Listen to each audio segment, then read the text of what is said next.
Support for Overheard with Evan Smith comes from Hilco Partners, a Texas government affairs consultancy, Claire and Carl Stewart, Christine and Philip Dial, and the Eller Group, specializing in crisis management, litigation, and public affairs communication. ellergroup.com. I'm Evan Smith. She's a 3-time Pulitzer Prize-winning staff writer for The Atlantic. She's Ashley Parker. This is Overheard. A platform and a voice is a powerful thing. You've really turned the conversation around about what leadership should be about. Are we blowing this? Are we doing the thing we shouldn't be doing by giving in to the attention junkie? As an industry, we have an obligation to hold ourselves to the same standards that we hold everybody else. This is Overheard. Ashley Parker, welcome. Thanks for having me. Good to see you. Good to see you, too. As always. So how are things at The Atlantic? They've been busy. They have been. Would you, in miniature, in brief, tell the story of we're sitting here a couple days after this happened and what the aftermath and the impact have been? Sure. So the story, of course, is that Jeff Goldberg, the editor of The Atlantic, he gets added to a signal chat between President Trump's top national security people all the way up to the vice president. Yeah. As he wrote about in The Atlantic, he sort of originally he thinks he must be getting punked, so he Right. kind of sits there and waits. And they're having conversation that seems like the sort of conversation you would have on the principals committee, but he sort of cannot believe this is real until they begin sharing war plans. The bombings in Yemen are going to start in 2 hours, and he sort of figures to himself, well, in 2 hours, I'll know. So he sits in the parking lot of a grocery store, and when the bombings are supposed to begin, he goes on Twitter, now known as X, and searches for Yemen and sees, oh my goodness, they're bombing Yemen. And he realizes he has actually been added, that this is a legitimate thing. They have shared war plans with him, and he goes back to The Atlantic and he writes it up. And the fallout has been, first, in a world in which the Trump administration is such a fire hose and it is so rare to focus sort of the entire public on one story in this day and age, it has been striking to watch how this story has just dominated the national discussion. And then there were 2 hearings that felt like the sorts of hearings where the country is glued to the hearings. And it just feels so unusual for this moment because that almost never happens. Their strategy has been to just sort of shock and awe, just so much stuff going on that it's hard to know, impossible to know what to pay attention to. Oh, yes, that's a very deliberate strategy on the part of the Trump administration. And it's largely worked. We'll talk a little bit in a second about the first 2 months, but it's largely worked, and this was a rare exception to that. Yes. Yeah. And this was also, to be clear, not part of their strategy No. the editor of The Atlantic. To have him just join this actual chat. It was sort of shock and awe in its own way. But it was definitely shock. Yes. Yeah. And I'm in awe of Jeff Goldberg, right. But I will also say credit to him. I don't think he's gotten enough credit for being so responsible and patriotic in not just putting everything out there at the first. I was struck. Right? I was struck by that too. I knew I work at The Atlantic. I knew a little bit the story was coming, but when I read it as a reader, I had the reaction that this incredibly sort of objectively insane thing has fallen in his lap. But the way he told the story and the way he handled it responsibly, the information he chose to withhold, the reasons for withholding it, I just felt from top to bottom it was sort of a master class in what to do. Yeah, well, we could all be a little bit more like Jeff, I think, journalistically. So you covered candidate Trump. Yes. You covered President Trump. You are now, in essence, although you're a staff writer rather than a Washington bureau reporter, you're effectively covering him again. What is he actually like? I think we've all gotten conditioned to see him as the character he plays on TV. Is Trump, when you cover him on a day-to-day basis, the same as the guy we're seeing on TV? Yes and no.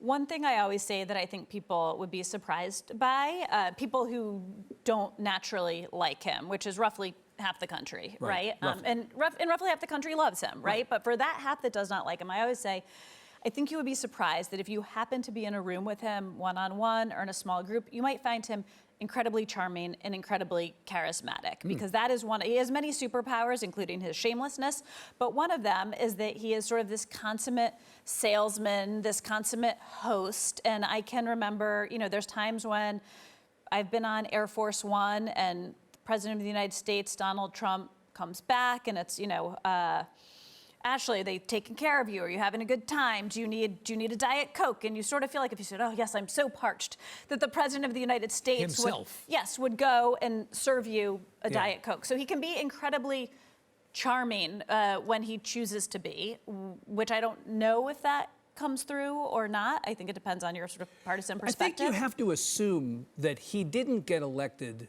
without appealing personally, his personality, to at least some of those people. In other words, the people who voted for him, many presumably voted for him because of what he said he would do, or because of his ideology at a high level rather than getting down into the specifics.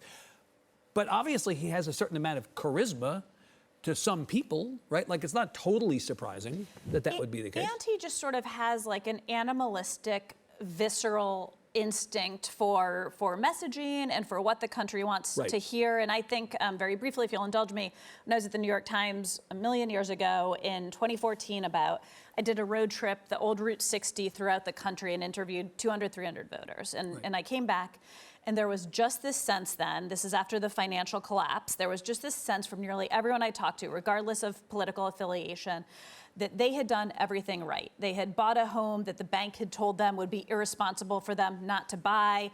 They had gotten a job and worked 9 to 5, if not longer, and put money into their pension or whatever it was. They had bought a house in the right area so their kids could go to public schools. And that sort of the clowns, although their language was more colorful, in New York and Washington had not played by the rules, had tanked the entire economy. No one had paid any consequences. And these people who had done everything right and were deeply patriotic were the ones who were suffering. And they weren't wrong. And this was before Donald Trump was a twinkle in anyone's eye politically, right? You knew him from The Apprentice or from New York, but he came along and he harnessed something to me that was already out there. And he came up with the language to drain the swamp, but he understood that there was a group of people. He saw it. He understood there's a group of people in the country who wanted to burn it all down, and he harnessed it. He viscerally, intuitively understood it in a way that just about no one else did. Right. The haters will not like to hear this, but he will go down in history as an enormously consequential figure in American politics. Full stop. Right? Yes. I mean, the people who want to deny him his legitimacy have to accept the fact that he did something. He did something once, and then more importantly, he did something a second time. And I think it's that second time when you see all these people now coming and bending the knee. I think after the first term, there was a sense this was an aberration. You wait it out, and the Republican Party goes back to being the party of Mitt Romney, John McCain, Ronald Reagan. Choose whichever rhino you want, right? Well, we're sitting today in a state, Texas, where Bush is a 4-letter word. Like, we've seen everything. Yes. Right? That change has happened. It is the Donald Trump party now. No question about that. Yes, and I think, and it's not just that he came back to power, but if you really pause for a moment, it's not just that he won again and he won every battleground state and he won the popular vote this time, which a lot of Republicans have not done, but it's you think of how he left that day in January in 2021, exactly 2 weeks after the January 6th deadly attacks on the U.S. Capitol. It is one of the most remarkable comeback stories, love him or hate him, in American politics. And if you went back 2 years, in a million years, you couldn't have imagined that. I couldn't have imagined it. Right? Go back 4 years, you can't imagine it. I do think that... Well, I mean, if you go back to that point. Yeah, if you go back to that point. If you go back to the 4 year. I mean, but again, as he leaves, after this has happened, he's done. People didn't even show up his loyalists didn't even show up at Andrews Air Force Base to say goodbye. It was a good riddance. Right. So now we're 2.5 months, whatever it is, as we sit here, almost 2.5 months. What's it been like? Like, from your perspective, how have these first couple of months gone, A, and then B, relative to expectations? In other words, there's how they've gone, and then there's, well, is this different from what you expected?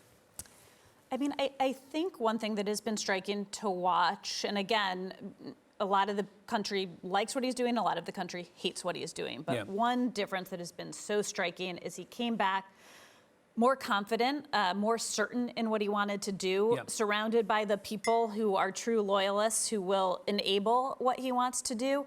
and much smarter about using the levers of power to bend Washington, the country, and the world to his will. Right. And he told us. I mean, the thing is, this is Maya Angelou territory. When someone tells you who they are, believe them the first time, right? Like, he told us all throughout the campaign, I'm going to do these things. Yeah. And that elections have consequences. As a journalist, how do you cover this? How do you think about, what is your theory of the case for covering an administration like this, understanding that as much as people call things unprecedented all the time when they're not, this actually is? It's a good question. I mean, on the one hand, sort of the job and the work doesn't change. You're trying to hold power to account, and you're trying to understand what's happening behind the scenes. But in looking back, you sometimes think there was hysteria in the first term that was maybe a little overwrought, right? The idea that Donald Trump took a Sharpie and changed the path of a hurricane on a map. Yes, he did do that.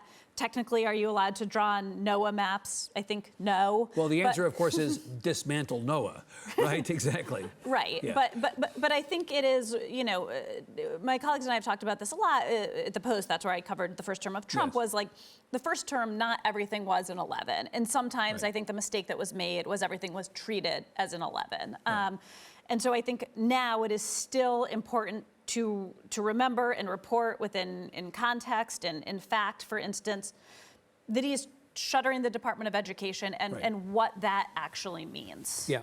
I mean, look, this is an administration that so far at least has been all 11s, has it not? I mean, if that's the, well, we mistook things for 11s before. There are a lot of 11s now, and I think it's the rush of that, the sort of fire hose turned up to the highest setting part of this. Yes. That from a journalist's perspective has got to be a little bit difficult to keep up with. There's no off switch. Yes. Oh, absolutely. Yeah. Yeah. Yeah. His relationship, speaking of the press and him, his relationship with the press this time seems also different and more fraught. Lawsuits, the weaponization of the FCC, the attempts, the plans to defund PBS and NPR. Voice of America. Voice of America. The denial of access to the AP, the wholesale taking over of the decision of who gets to cover the president from the White House Correspondents Association. Like all of this, and then of course there are the attacks on actual journalists. The name calling. You've been subject to this. Yes. It's not the first time this has happened, but what does that mean? What is that like? How are we to take these attacks are full and frontal on journalism? What are we to make of that? I mean, one of the big risks, of course, that is what we see happening has a chilling effect, right? That reporters or institutions decide that they don't want the full weight of the White House against them, the way it is right now against the Associated Press, or against an individual reporter. And you're seeing major news organizations settle winnable cases, or the cases that experts say are winnable. Well, you had the ABC News example, for instance, early in 60 Minutes. In 60 Minutes. Both of them essentially gave in. Yes, because there were bigger things they wanted, because Trump sort of said, if you don't give in on this, I'm going to make this other thing you care more about incredibly difficult. Right. And they capitulated. But isn't that problematic not only for them, but for the rest of us? Because it gives everybody else out in the media landscape or universe reason to be concerned that they're next. Right. It has an incredibly chilling effect. I think the flip side, I would point in this moment to The Atlantic, which shows that, truly, that shows that you can do tough journalism, that the full weight of the White House can come down on you, whether it's Trump a couple weeks ago calling me and my fellow reporter, calling us out by name on Truth Social, whether it's everything that Jeff Goldberg is incoming to him right now. And that it doesn't mean, and it has in no way changed the ambition or the stories or how we view our jobs, that we can continue and persist in the face of all of that. And to honor, as you said, the responsibility of people in your line of work to hold power to account, period. Most important thing that you can do. Yes, and I think that the one thing that I think sometimes gets lost, because depending on who the administration is, it's that we do this whoever the president is, right? We did this with Joe Biden. We will do this with the next person, Democratic or Republican. And of course, each president in each administration poses new challenges and it's a different flavor. Right. But the idea that we are somehow the resistance against Donald Trump is simply false, even though he has been very successful at pushing that narrative publicly. And people have heard him. And some have believed it. You mentioned President Biden. You know, there was a lot of criticism at the end of the campaign and into the first weeks of this campaign that in retrospect, the press should have been better at covering Biden's decline. Is that a fair critique? I think yes and no. I mean, I think it misses the fact that, on the one hand, a lot of his decline, to be fair, was happening in full public view. Right. And that was actually the challenge for President Biden. I mean, I did a piece for the Washington Post after the debate. Feels like, unfortunately, every person in America has watched, and this is not me saying he has dementia, but every person in America has had an aging parent or loved one or someone who was not quite who they were previously, and you've had to take the car keys away, and it's devastating. But the reason Biden couldn't recover from that was because America watched it with their own eyes, and they said, I know what this is like. I had to do this with my favorite uncle, right? Yeah. I had to do this with my mom. And so again, part of it was playing out in public. Right. And part of it was challenging because you would talk to people and you try to report these stories and you would be told in private meetings he was just as sharp as ever. And there's a difference between, you know, does the fact that he shuffles is problematic for him politically. It's not necessarily problematic for him to lead a country. Cognitively, yeah. Right. So that was kind of the rub. And a lot of the decline was he aged in public. Donald Trump is basically the exact same age as Biden. Yeah. But sort of like the performative aspect, Trump could do in a way that Biden could not. And to Trump's acknowledge this about Trump. Trump has had memory issues. Trump has had speeches he's given where he's kind of gotten lost down a rabbit trail or whatever. Yeah. You know, transposed words or gotten names wrong. Right. He calls it the weave. But yes, the 100%. Weave. Yeah. But no one seems to view the weave as a threat to the country. Right. And people seem to view Biden's decline, which I think is interesting. All right, so back to the Atlantic. You left the Post which you loved and which you still love. And I still love, right. Yeah. To go to the Atlantic. You presented the Atlantic as an institution that, you know, fearless, we're going to do this work. In your last months at the Post, among other things, was this decision by the owner, Jeff Bezos, to kill an editorial endorsing Kamala Harris. The phrase that was used at that moment, not just about the Post, was anticipatory obedience. I don't want you to hate on the Post, and you won't. I was going to say, I will not. And I love the Post. But you made a decision to leave and to go to the Atlantic. What, in your mind, was the calculation that you made? Sure. So I should say I did not feel like I was fleeing the Washington Post to go to the Atlantic. This seems weird considering I'm now middle-aged and have been a newspaper reporter for 2 decades, but I came out of college thinking I was going to be a magazine journalist. That's what I wanted to do. That's what I thought my skill set was, and then I kind of fell into daily journalism, and life happens. It does. So for me going to the Atlantic, and I've long thought, even before Jeff Goldberg approached me, I've long thought the Atlantic was the best magazine in American journalism. It was the first place where the paywall worked on me. I subscribed because I was like, I keep on running up against the paywall and I want to read more, right? So I went to the Atlantic because I've always wanted to try to be a magazine journalist, and suddenly this opportunity fell in my lap to be a magazine journalist at what I believe is the best possible magazine, and it felt incredibly exciting. But I will say, of course, what was happening at the Post felt devastating in many ways. And it was not, it's tricky because on the one hand, as an owner, Jeff Bezos is entitled to do whatever he wants on the editorial side. That is his prerogative. And including change editors, including change editors, change publishers, weigh in on endorsements, pull endorsements. He can do all of that. No one questioned whether he had the right to do it. It was about whether he should do it. It was certainly less complicated when he wasn't doing that. But and let's also acknowledge he was not the only one who did it. There are owners of other publications that were in a similar place. But the part that made me sad was one of the end results was there ended up being an exodus of not just talent, but sort of, to me, what made the Post different. I also worked at the New York Times. I have friends at all their publications. To me, what made the Post so special was sort of this culture of collegiality and camaraderie, and we always felt like the underdogs who were having so much fun punching above our weight. Yeah. And everyone is replaceable. It's sad, but I think it's true. It is true. It is. But to me, what was getting lost was some of that culture. You cannot replace a culture like that so quickly. Yeah. Although I also feel compelled to say, and because it's true, that the Post still has fantastic reporters and fantastic editors who are doing fantastic journalism in the face of a lot of distractions. And I feel confident that whatever the Post's journey going forward is, we will still have a Post. And it will still be, the Post is sort of like a Martin Scorsese movie. The worst of them is still better than 90% of everything else, right? That's a good way of putting it. On its worst day, the Washington Post is still better than 90% of everything else. Let's talk about you. You grew up in Bethesda, Maryland. True. Yeah. Went to the University of Pennsylvania, worked for the student newspaper there. Mm-hmm. Had some internships coming out of college, but ultimately landed at the New York Times, right? The New York Times was your first big job. It was my first job. Yeah. Beyond waiting tables, it was my first job. Right. And you were there for 11 years. Yes. Yeah.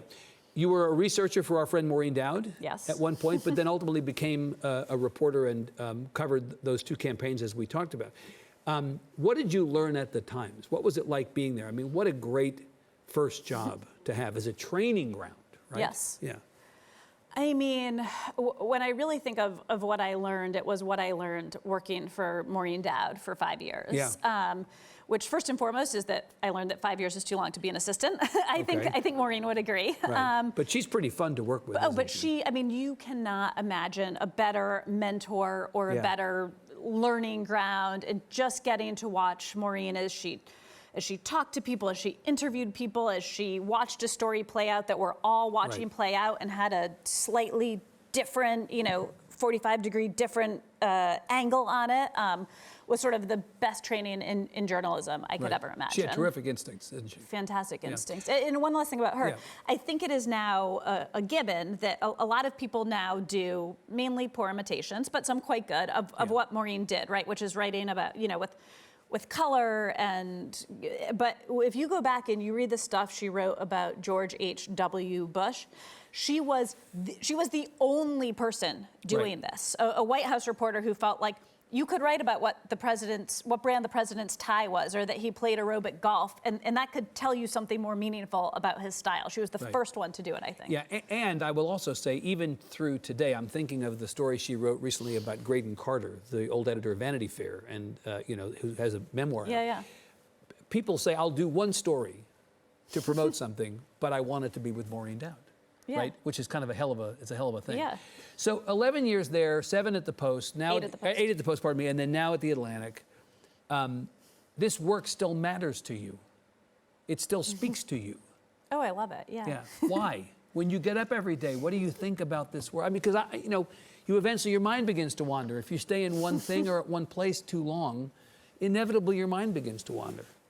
So I know I should say I love being a journalist because I love holding power to account, which I actually do. And I believe that. But the real reason is, to me, it just feels like the most fun job in the world, right? Yeah. Like, I cannot believe that I get to wake up every day, and I also like writing. And write stories, and I've been very lucky at the Times, the Post, and the Atlantic to work with not just great colleagues, but like some of my best friends. And travel the world and travel the country, and I just cannot, not every day, 10% of days, I cannot believe this is my life, but 90% of days, I cannot believe that I am so lucky to get to do this. And the TV part, I have to believe, which is kind of later in your career, has to have been additive and interesting in a whole other way, because you get to be the narrator of so many of the most significant moments in all of our lives on our behalf. We look to you to tell us this is what's going on and how we should think about it. Well, I also think it's a reflection of how journalism has changed from when I first got into it. When you first got into it, you were a print reporter, or you were a TV reporter, or you were a wire reporter, or you were a photographer, or you were a videographer. And now everyone kind of has to do everything, right? Even the TV stars of the world have to put out scoops quickly online and tweet them out, and everyone needs to be able to go and talk about their stories on radio and on TV. And it was funny, Maureen doesn't do a ton of TV, and the first TV hit I ever did, I worked for her. I was still her assistant. I'd written an article, and I was getting calls to go on MSNBC, and I kept on declining them all because I had a horrible fear of public speaking. I didn't think I could do it. And B, I thought, like, we're print journalists, right? Like, that's not what we do. We write the stories. And Maureen was like, who keeps calling you? And I was like, oh, it's MSNBC, but I'm obviously not answering. And she was the one who was like, you want to be a real journalist? Then act like it. Call them back. And we were in LA on a trip, and she's like, and obviously I had like hoodies, right? She's like, here's a blazer, like here's a blow dryer, and we're gonna go drive to that studio, and you're gonna sit there and do it. And I'm like doing yoga breathing and about to pass out. Right. And like the last thing I hear is Maureen being like, it was an article about the letters that President Obama used to get. And finally, Maureen, before she exits the studio, she says, you're writing about the letters that go to Bo the dog. You're not talking about the Iraq war. You'll be fine. And so, but I sort of realized, which is the way of saying I realized, and then when I covered Congress, I would see my colleagues who would go on TV, and members, senators, members of Congress would pull them aside, right? People I'm trying to get interviews with would pull the reporters on TV aside and say, hey, I saw what you said on Morning Joe. I just want to give you a little more context Good about... for your journalism. Yeah, so that is what I realized. I realized TV is good for your journalism, and that's why I love it so much. Let me say, you've gotten over your fear of public speaking. I have. You have, all right. It was exposure therapy. It was good. All right, we're out of time. Ashley Parker, thank you so much for being Thank here. you. Give her a big hand. Ashley Parker, thank you. Thank you. So fun, great, thank you. We'd love to have you join us in the studio. Visit our website at austinpbs.org/overheard to find invitations to interviews, Q&As with our audience and guests, and an archive of past episodes. When you talk to Trump voters and you talk to Democrats who are trying to understand what happened, there is a sense that a lot of this had to do with the economy. And it was, yes, I don't love X, Y, and Z, but prices are so high, and I'm struggling. Support for Overheard with Evan Smith comes from Hilco Partners, a Texas government affairs consultancy, Claire and Carl Stewart, Christine and Philip Dial, and the Eller Group, specializing in crisis management, litigation, and public affairs communication. ellergroup.com.